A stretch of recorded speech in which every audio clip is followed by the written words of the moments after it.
Shalom, selamat siang, salam kenal, nama saya Roni, alumni murid garis CC1. Terima kasih buat Pak Irwan dan Bu Angel yang sudah memberikan kesempatan kepada saya untuk bersaksi pada siang hari ini. Dan terima kasih kepada seluruh tim yang sudah terlibat untuk acara Diffusion di siang hari ini. Kesaksian saya ambil dari perumpamaan anak yang hilang.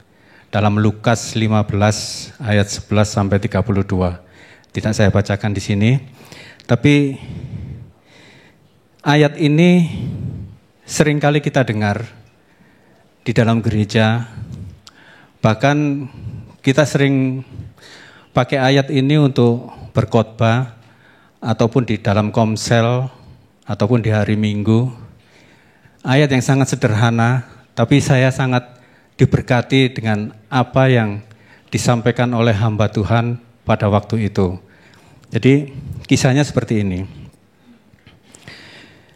Sejak kecil saya ini sudah Kristen.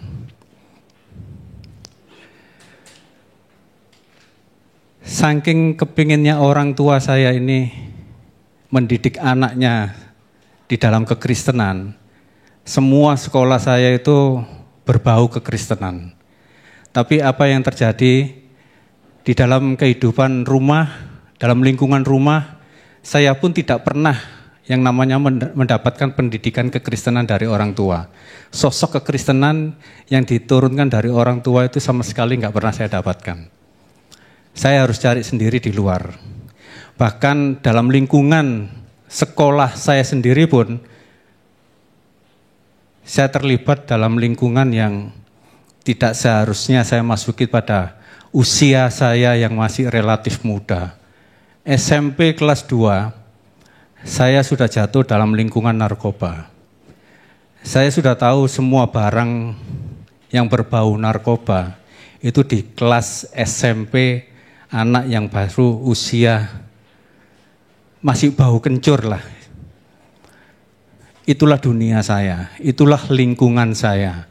Tapi apa yang membuat saya bukan membanggakan diri saya bisa melakukan dan terlibat di dalam dunia narkotika, narkoba. Bahkan menurut beberapa teman saya sendiri pun, saya sempat nggak sadarkan diri 5-10 menit karena overdosis. Tapi saya bisa disadarkan kembali dan saya bisa siuman. Dan mereka seringkali mengatakan, Roni ini sakti ya, nggak bisa mati ya. Masalahnya bukan di sana. Justru semenjak saya jatuh di dalam lingkungan kegelapan ini, saya berusaha semakin kuat untuk bisa keluar dari sana. Tapi apa yang terjadi, saya nggak akan pernah bisa keluar dari lingkungan tersebut. Saya semakin jatuh. Sampai suatu titik, saya mendapatkan pemahaman, saya kepingin bertobat. Saya kepingin benar-benar keluar dari lingkungan ini. Saya nggak bisa terus-terusan seperti ini. Bagaimana nanti keluarga saya, bagaimana nanti kalau saya sudah menikah lagi, bagaimana nanti saya kalau sudah punya anak, apa yang akan saya pikirkan? Apakah saya harus senang-senang seperti ini, yang selalu berantem sama orang tua? Singkat cerita, saya sudah menikah dan saya sudah punya anak, saya masih pakai itu semua. Walaupun kapasitasnya nggak seperti yang dulu. Tapi lingkungan pertemanan itu masih ada. Tahun 2010, saya diajak sama istri, sama anak untuk datang ke gereja, beribadah selayaknya kita sebagai anak Tuhan, orang-orang Kristen setiap minggu datang pergi ke gereja. Saya selalu dipaksa untuk pergi ke gereja. Ayat Lukas 15 inilah yang membuat saya itu bisa melek. Karena apa yang disampaikan di atas mimbar, itu selalu mengatakan, ya, itu aku Tuhan. 3 atau 4 kali saya ngomong seperti itu. ya itu aku Tuhan. Jadi seolah-olah ini ada, ya saya sendiri masih belum tahu pemahaman pada waktu itu. Saya hanya memperkirakan aja bahwa mungkin ini Tuhan berbicara kepada saya. Jadi benar-benar menunjuk kepada saya, ya itu aku Tuhan. Ya itu aku Tuhan. Dari situlah saya mulai berkomitmen untuk membaca firman Tuhan 1 hari 10 pasal. Karena di gereja pada waktu itu memang menerapkan 1 hari 10 pasal dalam 1 tahun itu pasti sudah selesai. Tuhan, aku komitmen, saya mau berjanji. Tahun 2010 saya mulai baca. Ngerti nggak ngerti, saya baca itu firman. 1 tahun selesai, kembali lagi. Tahun 2012, bulan November, setelah hari ulang tahun saya memberanikan diri untuk dibaptis selam. Sebelum acara baptisan selam, saya mengalami berbagai hal yang terjadi secara menurut saya ini sesuatu yang bukan dari diri saya sendiri. Apa yang saya lakukan dulu dengan apa yang akan saya melangkah ke depan, ini sesuatu ada Roh Kudus, tuntunan dari Roh Kudus ini untuk bisa, ayo fokus ke dalam, fokus ke depan.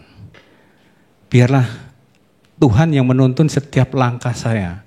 Tapi saya tetap aja mengabaikan itu semua. Bahkan komunitas dari istri saya sendiri pun, kalau datang ke rumah, ya kita bisa bilang persekutuan atau komsel. Saya pernah hadir di sana karena dicari sama beberapa teman, dan ketemu sama mereka kumpulan dalam satu persekutuan ini. Sekonyong-konyong saya diminta, Pak Roni berdoa makan ya. Rasanya kayak meledak gitu. Dengan terpaksa saya berdoa makan. Tapi minggu berikutnya, kalau ada persekutuan lagi, saya nggak akan pernah datang. Dan itu pun saya nggak akan pernah datang. Karena saya nggak mau berdoa. Dan saya nggak mau ditunjuk untuk berdoa. Itu bukan passion saya untuk bisa ngomong di depan umum seperti ini.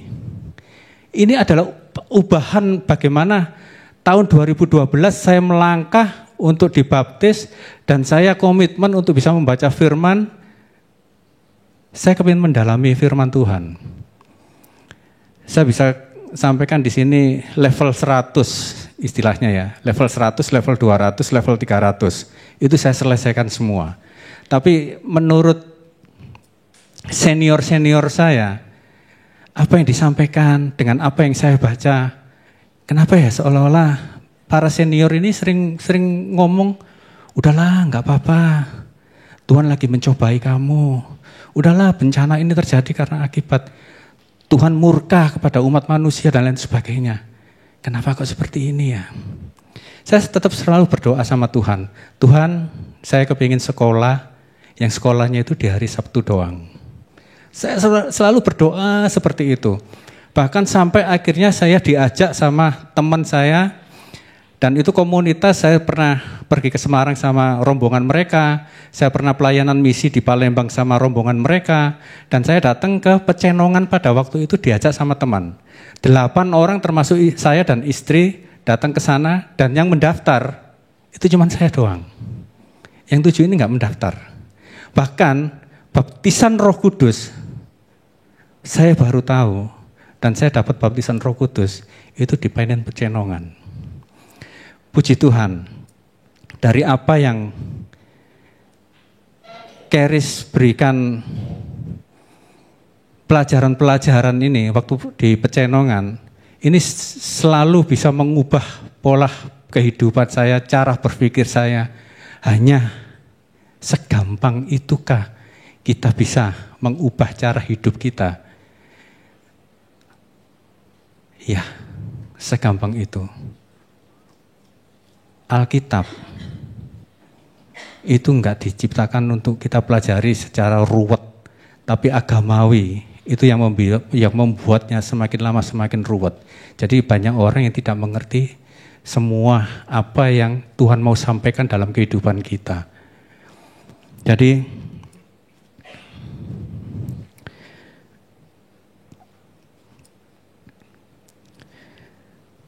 Di Charis inilah saya memiliki pola pemikiran, bahkan saya mengajak saudara-saudara, bahkan teman-teman yang ada di sana, ayo bergabung di dalam Charis Bible College. Ini adalah pilihan, karena hidup kita ini adalah hidup yang penuh dengan pilihan. Bangun tidur pun kita sudah mempunyai pilihan. Jadi pilihan kita ini seperti apa? Berkat, kutuk, hidup, mati, percaya atau tidak, itu pilihan kita. Jadi ketika saya memilih sesuatu yang benar, dan itu mengubah cara berpikir saya, mengubah cara hidup saya bisa mengubah keluarga saya bisa mengubah pelayanan saya bisa mengubah bagaimana cara saya bekerja, mengatur keuangan, dan lain sebagainya. Semua kita bisa belajar di dalam Charis. Dan apa yang menjadi unek-unek pertanyaan Bapak Ibu, semua bisa dijawab di tempat ini. Terima kasih, Tuhan Yesus memberkati.